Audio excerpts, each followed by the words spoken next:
เรื่องใหญ่นั่นก็คือเรื่องของกากแคดเมียมนะครับวันนี้นายเศรษฐาทวีสินนายกรัฐมนตรีและรัฐมนตรีว่าการกระทรวงการคลังก็พูดถึงเรื่องของการขนย้ายกากแคดเมียมนะครับโดยระบุบอกว่าได้มอบหมายให้กระทรวงอุตสาหกรรมตั้งคณะทำงานแก้ไขปัญหาการตรวจสอบการขนย้ายโดยให้ครอบคลุมทั้งการสืบหาข้อเท็จจริงข้อบกพร่องในแต่ละขั้นตอนพร้อมหามาตรการแก้ไขแล้วก็กำชับการขนย้ายกากแคดเมียมที่อายัดไว้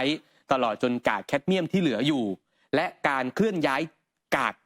แคดเมียมเนี่ยนะครับที่กระจายอยู่ในพื้นที่ต่างๆต้องดำเนินการจัดการให้ถูกต้องด้วยแล้วก็ต้องเคลื่อนย้ายไปยังหลุมฝังกลบที่ต้นทางที่จังหวัดตากอย่างปลอดภัยอุตสาหกรรมตั้งคณะทำงานแก้ไขปัญหาการตรวจสอบการขนย้ายโดยให้ครอบคลุมทั้งการสืบหาข้อเท็จจริงข้อบกพร่องในแต่ละขั้นตอนพร้อมหามาตรการแก้ไขและกำกับการขนย้ายกากแคดเมียมที่ยึดครองไว้ที่อายัดไว้ตลอดจนกากแคดเมียมที่เหลืออยู่และการเคลื่อนย้ายกากแคดเมียมที่กระจายอยู่ตามพื้นที่ต่างๆต้องดำเนินการจัดการให้ถูกต้องและต้องเคลื่อนย้ายกลับไปยังหลุมฝังกลบต้นทางที่จังหวัดตากอย่างปลอดภัยมอบหมายให้กระทรวงก็คือบอกว่าเราจะต้องมีการเคลื่อนย้ายกลับไปยังหลุมฝังกลบที่ต้นทางที่จังหวัดตากอย่างปลอดภัยด้วยคือนายกก็พูดในภาพกว้างแหละแต่ว่าในดีเทลมันไม่น่าจะง่ายอยู่เหมือนกันเพราะว่าชาวบ้านที่ตากเนี่ยตามข่าวก็มีการรวมตัวกันแล้วนะฮะคือพูดได้ง่ายว่าชาวบ้านที่ตากเองเนี่ยนะครับพื้นที่ใกล้เคียงเขาจะไม่ให้เอากลับเขาจะไม่ให้เอากลับเขาก็ตั้งคำถามว่าก็มันถูกขุดขึ้นมาแล้วอะแล้วเอาออกไปแล้วจะกลับมาที่นี่ได้ยังไงแล้วความปลอดภัยของที่ตากล่ะจะเป็นยังไงแบบเนี้ยทีนี้เนี่ยก็มีคนไปถามนะคะทางคุณพิมพัทราวิชัยกุลค่ะรัฐมนตรีว่าการกระทรวงอุตสาหกรรมเกี่ยวกับสถานการณ์ที่เกิดขึ้นตอนนี้นะคะว่าสรุปแล้วเนี่ยตอนนี้ประชาชนกังวลกันค่ะว่าปริมาณของแคดเมียมที่มันรั่วไหลหรือว่าที่ขุดกันมาเนี่ยตอนนี้สรุปแล้วมีปริมาณเท่าไหร่นะคะรวมๆที่ออกจากโรงงานมาก็ประมาณ 13,000 นะคะตีเป็นตัวเลขกลมๆก็ประมาณ 13,000 ตอนนี้ก็มีตัวเลขที่เรายังต้องตามค้นหาอยู่อีกประมาณ 5,000 ก็ตอนนี้ได้รับความร่วมมืออย่างดีจากบก.ปทศ.นะคะที่ทำงานร่วมกับกระทรวงอุตสาหกรรมก็พยายามไปตามจุดต่างๆที่เป็นจุดสงสัยนะคะเมื่อวานก็มีรายงานมา1จุดแต่พอเข้าไปตรวจสอบแล้วก็ยังไม่ใช่เพราะฉะนั้นแล้วก็ยังมีความคืบหน้าอยู่ที่กระบวนการเรื่องของการค้นหาก็ทำกันไปนะคะเรื่องของกระบวนการที่จะต้องนำกากของเสียเนี่ยกลับไปด้วยวิธีการไหนอย่างไรเนี่ยก็ต้องทำกันไปแล้วก็อีกกระบวนการนึงก็คือกระบวนการสอบหาข้อเท็จจริงเรื่องของวิธีการดำเนินงานว่ามันมาได้อย่างไรมันเกิดเริ่มต้นได้อย่างไรอันนี้ก็เป็น3กระบวนการที่ทำควบคู่กันก็คือต้องค้นหาการค้นหายังต้องดำเนินต่อไปแต่ว่าการจะนำกากของเสียไปด้วยวิธีไหนเนี่ยอันนี้ต้องตรวจหาข้อเท็จจริงก่อนนะคะว่ามาได้อย่างไรนักข่าวเลยถามต่อบอกว่ามีความชัดเจนแล้วหรือยังถึงการเคลื่อนย้ายกากแคดเมียมออกจากพื้นที่จังหวัดสมุทรสาครไปในพื้นที่อื่นอย่างไรอะค่ะนี่เราได้รับความร่วมมืออย่างดีจากบก.ปทศ.ค่ะแล้วก็กำลังสืบกันอยู่ในหลายๆช่องทางนะคะเดี๋ยวขออนุญาตรอประชุมครม.นิดนึงนะคะให้ท่านนายกคนตั้งข้อสังเกตว่าเรื่องนี้ถ้าคนในไม่กระพริบตาด้วยเนี่ยมันก็ไปไม่ได้ตรงนี้เนี่ยในส่วนของรัฐมนตรีจะให้คำยืนยันก็ดิฉันเองปกป้องคนทำดีทำถูกต้องค่ะถ้าใครทำไม่ถูกต้องก็ต้องรับผลที่ตัวเองกระทำไปก็นำเรียนเมื่อสักครู่ว่าเราทำ3กระบวนการไปด้วยกันนะคะเรื่องตรวจสอบข้อเท็จจริงจำเป็นจะต้องเอามาให้สังคมได้รับรู้ว่ามันเกิดขึ้นได้อย่างไรเพราะว่าจริงๆมันควรจะอยู่ในที่ที่มันควรอยู่นะคะมันไม่ควรออกมาขอบคุณมากค่ะเดี๋ยวเจอกันบ่ายใช่ตอนนี้เราสรุปนะคะคุณผู้ชมพอนักข่าวถามว่ามีความชัดเจนแล้วหรือยังถึงการเคลื่อนย้ายกากแคดเมียมออกจากสมุทรสาครนะคะที่ว่าจะไปในพื้นที่อื่นเนี่ยคุณพิพัฒนาบอกว่ายังเรื่องเคลื่อนย้ายเราต้องจริงจังเป็นไปตามกระบวนการ EIA ซึ่งตอนนี้กระทรวงอุตสาหกรรมมาได้ขอความร่วมมือไปยังกระทรวงสาธารณสุขกระทรวงคมนาคมกระทรวงมหาดไทยซึ่งบอกว่าเดี๋ยวต้องไปประชุมครม.กันก่อนหลังประชุมเนี่ยน่าจะมีความชัดเจนมากขึ้นซึ่งเสียงที่ตอบเมื่อกี้อันนั้นรัฐมนตรีตอบเรื่องการเคลื่อนย้ายกากแคดเมียมเนี่ยไปที่ชลบุรีเนี่ยทำได้ยังไงคนละเรื่องกันนะฮะในเรื่องนี้เองนะครับพลตำรวจตรีวัชรินทร์ภูสิทธิ์ผู้บังคับการปราบปรามการกระทำความผิดเกี่ยวกับทรัพยากรธรรมชาติและสิ่งแวดล้อมหรือว่าปทศ.นะครับก็บอกว่าวันนี้ตำรวจปทศ.ร่วมกับหน่วยงานที่เกี่ยวข้องไปตรวจพบกากแคดเมียมเพิ่มอีกประมาณละกัน จริงๆแหละมันอยู่ที่ประมาณ 1,500 ตัน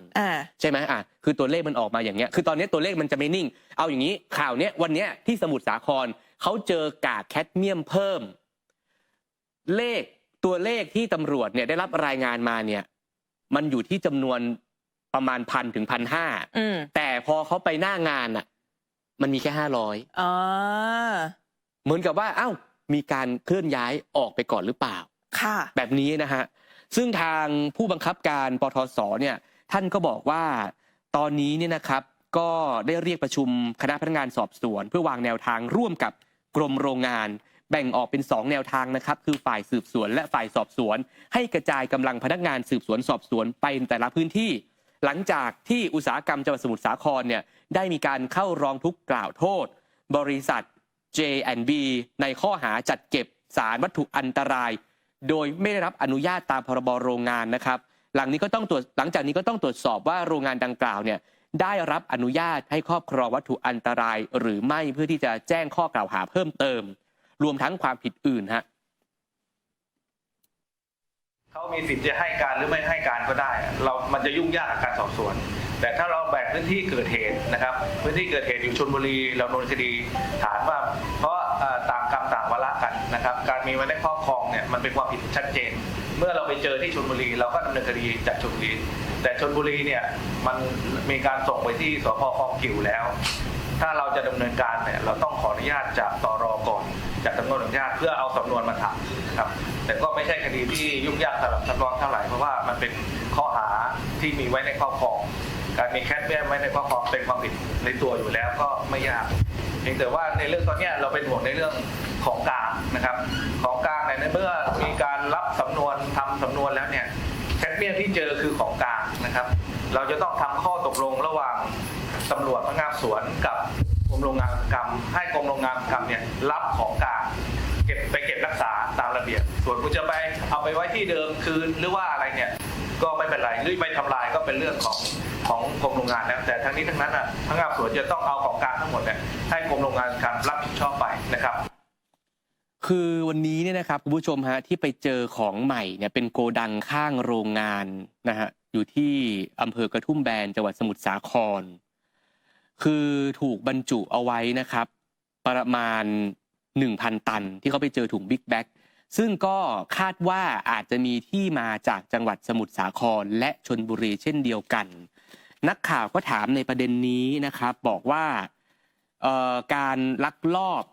เคลื่อนย้ายสารแคดเมียมที่ท่านไปเจอวันนี้มันถูกลักลอบเคลื่อนย้ายแบบเดียวกันกับที่ชลบุรีหรือไม่นะครับพลตำรวจตรีวัชรินทร์ก็เปิดเผยบอกว่าใช้วิธีการเดียวกัน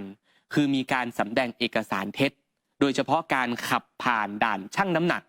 ที่จะต้องตรวจสอบก่อนการเคลื่อนย้ายก็ที่เราคุยกันเมื่อวานไงว่าที่ด่านชั่งน้ำหนักเขาจะไม่รู้เลยหรือยังไงอันนี้ทางตำรวจปทศบอกว่าก็เขาสำแดงเอกสารเท็จแต่มันไม่ดูเลยเหรอใช่ไหมเนี่ยเห็นไหมก็ต้องถามต่อว่าคือเอกสารเขียนว่ายังไงก็อย่างนั้นโดยที่เราไม่สุ่มตรวจดูสักถุงนึงไหมค่ะไม่รู้นะอันนี้เราไม่ทราบกระบวนการแต่ว่าทางตำรวจก็บอกว่าเอกสารมันสำแดงเท็จ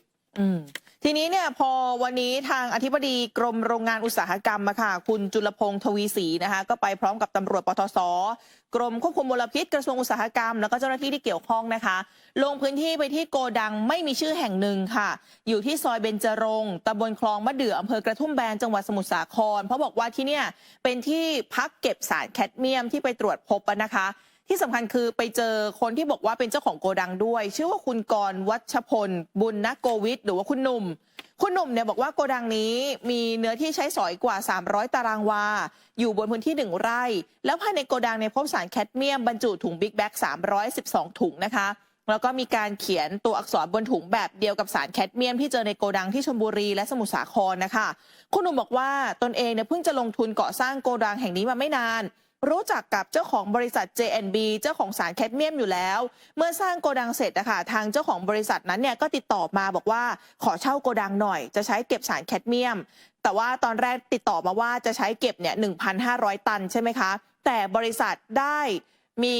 ออกไปแล้วก็คือเหมือนว่าได้เอาออกไปแล้วอะค่ะกว่า 1,000 ตันเหลืออยู่แค่500อันนี้คือตามที่เจ้าของโกดังบอกนะว่าบริษัทนั้นน่ะติดต่อมาบอกว่าขอเช่าพื้นที่เก็บแคดเมียม 1,500 ตันแต่บริษัทมาเอาออกไปแล้ว 1,000 ตันเหลืออยู่ที่เนี่ยตอนนี้ยังเหลืออยู่500 ตันซึ่งก่อนหน้านี้ตนเองก็ไม่ทราบว่าการเก็บสารแคดเมียมเป็นสิ่งผิดกฎหมายพอเริ่มมีข่าวปรากฏขึ้นมาตนเองก็เลยรีบติดต่อไปที่เจ้าของบริษัทว่าให้มาขนย้ายออกไปเลยแต่เจ้าของบริษัทก็บ่ายเบี่ยงจนกระทั่งมาถูกเจ้าหน้าที่เนี่ยมาเข้าตรวจค้นนะคะซึ่งช่วงเวลาที่ขนย้ายสารแคดเมียมมาค่ะเริ่มขนมาตั้งแต่ช่วงเดือนกุมภาพันธ์จนถึงปลายเดือนมีนาคมเบื้องต้นไม่ทราบว่าเจ้าของเนี่ยนำสารแคดเมียมไปที่ไหนต่อนะคะ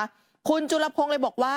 สารแคดเมียมล็อตนี้มีน้ำหนักกว่า500 ตันที่ทางบริษัท J&B นำมาเก็บไว้เพื่อรอการขนย้ายอะค่ะแต่ประเด็นก็คือถ้าจะมีการเคลื่อนย้ายเนี่ยจะต้องได้รับการอนุญาตจากกรมโรงงานอุตสาหกรรมแต่ว่าบริษัทต้นทางในพื้นที่จังหวัดตากเนี่ยจะเป็นผู้ขออนุญาตในเบื้องต้นเลยคาดว่าผู้ขนส่งอาจจะใช้ใบอนุญาตแสดงต่อเจ้าหน้าที่เพื่อความสะดวกในการขนส่งแต่ก็กำลังไล่ตรวจสอบนะคะว่ามีเจ้าหน้าที่รัฐเข้าไปร่วมเอื้อประโยชน์ด้วยหรือไม่และมีลักษณะเข้าข่ายเป็นกลุ่มทุนจีนเทาด้วยหรือไม่นะคะจากการตรวจนับนะครับมีทั้งหมด312 กระสอบครับก็คิดเป็นน้ำหนักโดยประมาณเนี่ยคงประมาณสัก500 ตันครับคืออย่างนี้ครับสถานที่นี้นะครับผู้ต้องหาเนี่ยนะครับให้การว่าเขาให้เช่าโกดังนะครับให้ J&B นะครับโรงงานที่ได้รับอนุญาตในการรับกากแคดเมียมเนี่ยเป็นคนมาเช่าเขานะครับในการเช่าเนี่ยนะครับเขาเช่าเก็บไว้เนี่ย 1,500 ตันนะ1,000 ตันเนี่ยเขาส่งไปที่โรงงานของคุณจางที่มีการตรวจจับเมื่อวันอาทิตย์ที่ผ่านมานั้นก็ข้อมูลก็ตรงกันนะครับว่าที่คุณจะเหลือประมาณสัก500 ตันเท่านั้นเองนะครับตรงนี้ก็คือถือว่าโกดังเนี่ยเป็นแค่โกดังนะครับไม่ใช่สถานประกอบการไม่ได้มีสภาพเป็นโรงงานนะครับก็ผมก็ได้แจ้งข้อหาให้เขาทราบแล้วนะครับว่าการครอบครองกากแร่สังกะสีที่มีแคดเมียมปนเปื้อนเนี่ยมันเป็นของเสียเคมีวัตถุตามพระราชบัญญัติวัตถุอันตรายนะครับซึ่งการครอบครองต้องได้รับอนุญาตนะฮะซึ่งเขาไม่ได้ขออนุญาตเพราะฉะนั้นเขาจะต้องมีโทษนะครับตามกฎหมายกำหนดไว้ก็คือจำคุกไม่เกิน2 ปีและหรือปรับไม่เกิน 2,000 บาทแล้วก็ยังได้แจ้งให้เขาทราบด้วยว่าเราเนี่ยได้เคยออกข่าวไปแล้วว่าคนผู้ใหญ่ครอบครองถุงที่มีลักษณะอย่างนี้นะครับและสงสัยว่าจะเป็นกากแคดเมียมที่ว่านี่นะครับให้รีบไปแจ้งสถานีตำรวจหรือสำนักงานอุตสาหกรรมตำรวจในพื้นที่นะถ้าหากเรามาตรวจพบในลักษณะอย่างนี้นะครับเราก็จะยื่นคำร้องนะครับให้พนักงานสอบสวนพนักงานอัยการนะครับขอให้ศาลเนี่ยลงโทษสูงสุดนะครับไม่ใช่จังหวัดต่างๆเขาขอไปที่เดียวคือมาที่โรงงาน J&B ที่สมุทรสาครครับแต่ตอนนี้มันถูกกระจายไงฮะอันนี้คือการกระทำที่ผิดกฎหมายแล้วในส่วนที่กระจายไปในสถานที่ที่ไม่รับอนุญาตนะครับแต่สถานที่รับอนุญาตเองเนี่ยกระทรวงกำลังอยู่ในกระบวนการตรวจสอบครับว่ามันถูกต้องเนี่ยค่ะก็คือบอกว่าตอนนี้พอตรวจสอบแล้วเนี่ยเดี๋ยวก็ต้องมีการดำเนินคดีนะคะก็จะต้องแยกกันทั้งสมุทรสาครแล้วก็ที่ชลบุรีด้วยซึ่งในส่วนของแนวทางการดำเนินคดีค่ะพันตำรวจเอกอริยพลสินสอนรองผู้บังคับการปทศนะคะท่านก็บอกว่าที่สมุทรสาครมี2 จุดอันนี้จะรวมเป็นคดีเดียวส่วนโกดังที่ชลบุรีอันนี้จะต้องใช้หน่วยงานปทศเลยเป็นหน่วยงานสนับสนุนการเข้าตรวจค้นแต่ว่าอำนาจในการทำคดีเป็นของสพ.บ้านบึงที่เป็นเจ้าของพื้นที่นะคะกองบังคับการมากับท่านผู้บังคับการนะฮะเราจะดำเนินคดีที่บก.ปทศเลยนะครับแล้วสำหรับที่ชลบุรีนั้นเดี๋ยวจะขอโอนจำนวนมาดำเนินคดีเองครับก่อนเดินทางมาที่นี่เราประชุมดำเนินการในเรื่องของเส้นทางนะฮะแล้วก็ในแนวทางการสืบสวนเนี่ยซึ่งตอนนี้เราดำเนินการสืบสวนขยายผลตรงนี้อยู่แล้วนะขอเวลาสอบสวนสักหน่อยครับเนี่ยค่ะก็เดี๋ยวจะมีการประชุมชุดทำคดีอีกครั้งหนึ่งนะคะซึ่งคาดว่าอาจจะมีการรวมเป็นคดีเดียว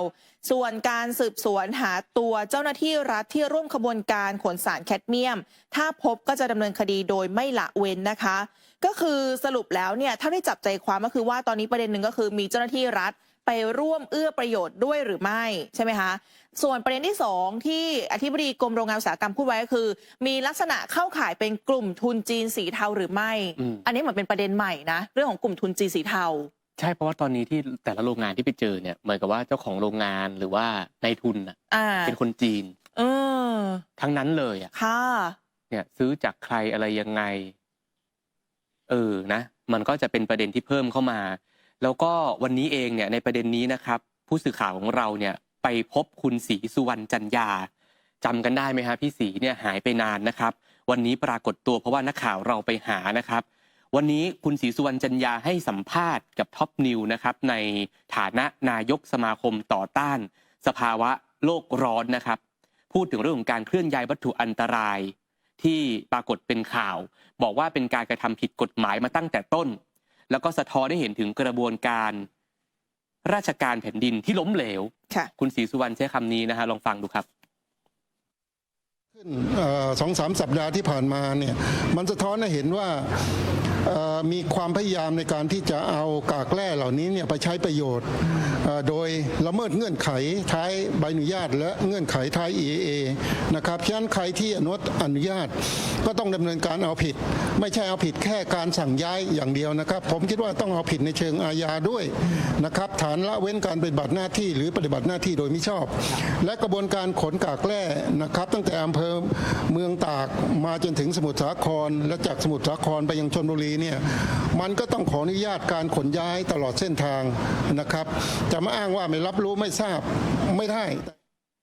วันนี้พี่ศรีปรากฏตัวให้ความเห็นในเรื่องนี้นะฮะ